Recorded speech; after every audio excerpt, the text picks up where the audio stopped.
মাহারা মেছো বিড়ালটি বন বিভাগে হস্তান্তর।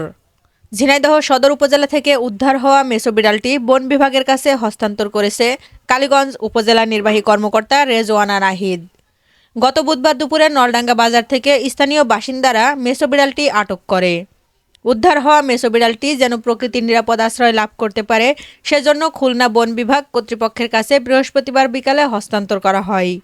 খবর পেয়ে কালীগঞ্জ অঞ্চলের deputy ranger Omar Faruk, trainer Adnan Mim ঘটনাস্থলে পৌঁছায় এবং মেছো বিড়ালটিকে নিজেদের হেফাজতে নেয়।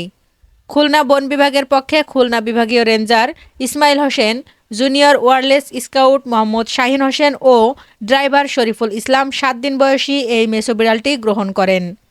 বাচ্চা মেছো বিড়ালটি খুলনা বন্যপ্রাণী ও প্রকৃতি সংরক্ষণ বিভাগের দায়িত্বে থাকবে।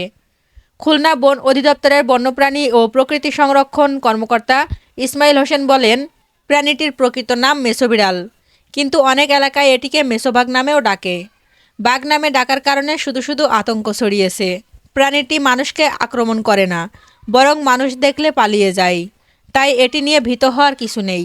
জলাভূমি আছে এমন এলাকায় বেশি দেখা যায়। প্রাণীটি জলাভূমির মাছ, ব্যাঙ, কাঁকড়া ছাড়াও পোকামাকড় ও ইঁদুর খেয়ে কৃষকের উপকার করে। জনবসতি স্থাপন, বন ও জলাভূমি ধ্বংস, পিটিয়ে প্রাণনাশ করা ইত্যাদি কারণে বিগত কয়েক দশকে উপকারী এই প্রাণীটির সংখ্যা আশঙ্কাজনকভাবে কমে গেছে। তিনি আরও বলেন, এই প্রাণীটির প্রাণনাশ বা এর কোনো ক্ষতি করা শাস্তিযোগ্য অপরাধ। আমাদের বন্যপ্রাণী বিভাগ খুলনার অধীনে একটা রেস্কিউ বন্যপ্রাণী উদ্ধার এবং পুনর্বাসন কেন্দ্র রয়েছে।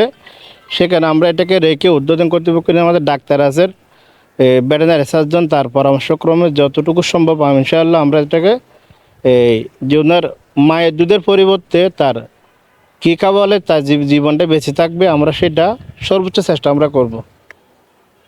পরবর্তীতে এটা যদি হয় তাহলে এটা যদি আল্লাহ যদি এটাকে যদি 1 মাস হোক 2 মাস হোক যদি সুস্থ এবং আস্তে আস্তে যদি তার পরিবেশের সারার মতো যদি পরিবেশ হয় তাহলে উদ্যোগ কর্তৃপক্ষ নিজেকে আমরা এটা উপযুক্ত পরিবেশটাকে আমরা ছেড়ে দিব, অবমুক্ত করে দিব, যাতে সে নিজের মতো করে, কারণ বন্যপ্রাণী বনে থাকবে, খাঁচার ভিতর না। সেজন্য আমরা এটাকে আবারও উপযুক্ত পরিবেশে কি দিব, ছেড়ে দিব।